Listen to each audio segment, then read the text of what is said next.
안녕하세요. 지식을 크고 넓게 알고 싶어하는 대식가입니다. 솔직히 이제는 문재인의 정체에 대해 말하는 게 더 이상 무의미할 정도로 백개문 민주당원이 아니고서야 문재인은 대한민국 대통령이라면 당연히 지녀야 할 자유민주주의, 시장경제 법치주의 이념자가 아니라는 걸 부정하실 분들은 없을 거라 생각합니다. 문재인을 위시한 이 세력들은 항상 촛불, 민주화, 민주주의를 입에 달고 살지만 정작 실질적인 행동으로 나타나는 건 우리가 알고 있는 민주주의와는 정반대의 결과. 역사를 잊은 민족에게 미래는 없다면서 북한 미사일 도발의 침묵, 북한 인권의 침묵, 6.25 전쟁을 일으킨 북한의 책임에 대해 침묵. 하지만 100년도 더 지나고 이미 패망한 일제 역사는 지겨울 정도로 들춰내서 제살 깎아먹기식 관제 반일 선동.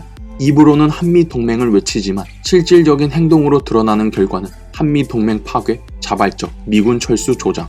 문재인 민주당 세력들이 말하는 민주주의는 한국을 포함한 구미 선진국 서방 해양 세력이 보편적으로 알고 있는 자유민주주의가 아니라 중국과 북한이 자기들도 민주주의 한다면서 겉으로만 그럴듯하게 내세우는 인민민주주의, 즉 공산사회주의라는 건 제가 여러 차례 실증하였고 이미 많은 분들이 느끼고 계시듯이 더 이상 아무도 반박하지 못하는 팩트가 되었습니다. 문재인 세력이 가짜 민주주의자라는 걸 우리는 정황 증거들을 통해 일종의 현상학적으로 증명하였다면 신냉전, 미중 패권전쟁의 한복판에 서 있는 한반도인이자 문재인 강점기 아래에 있는 한국인으로서 요즘 들어 특히나 그 중요성을 절실히 깨닫고 있는 국제정치학 분야를 통해서도 우리는 문재인이 공산사회주의자라는 걸 다시 한번 확인할 수 있습니다.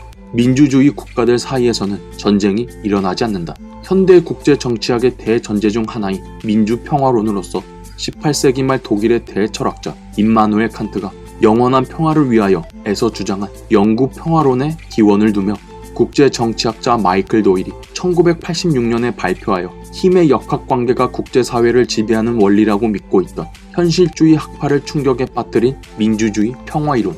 도일은 1816년에서 1980년 사이에 일어난 국가 간 전쟁 118개를 나열하고 이 중 민주주의 국가끼리 싸운 사례가 없음을 증명한 것입니다. 기원전 1500년에서 서기 1860년까지 평화조약이 8천여 건 체결됐으나 그 효력은 평균 2년 정도에 불과했다. 평화협정이 평화를 불러오는 것이 아니라 전쟁만 부추기는 아무 쓸모없는 종이 조각이 되는 것에서, 그리고 민주주의 국가끼리는 싸우지 않는다라는 국제정치학 대명제를 통해 볼 때 공산사회주의 일당 독재 중국, 북한에 대해서는 일단 묻지마 평화, 묻지마 퍼주기, 묻지마 침묵, 묻지마 굴종.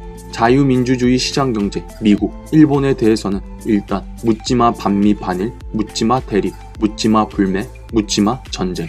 이런 극명하지만 명확한 태도를 보이는 문재인 민주당 정부는 국제정치, 역사학적으로도 반대한민국, 반민주주의, 반헌법적인 세력임이 분명히 증명되고 있습니다.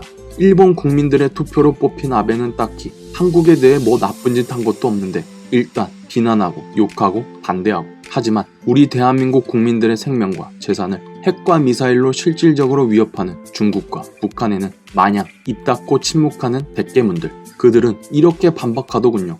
히틀러도 투표로 뽑혔다고. 그렇죠. 히틀러도 투표로 뽑혔죠. 근데요 백개문님들, 월맹의 간첩이었던 쭝진주도 투표로 2위했고, 카타르 간첩이었던 이집트 민주대통령 무르시도 투표로 뽑혔고, 베네수엘라 차베스도, 마두로도 투표로 뽑혔습니다. 그리고 당신들의 교주, 친북 친중, 반미 반일, 공산사회주의자 문재인 또한 투표로 뽑혔다는 것. 경험적으로든 국제정치학적으로든 뭘로 보든 충분히 증명됐듯이 이제는 빼도 박도 못하게 문재인은 인민민주주의 공산사회주의자라는 걸 학계의 정설로 해야 합니다. 부족한 영상 시청해주셔서 감사합니다.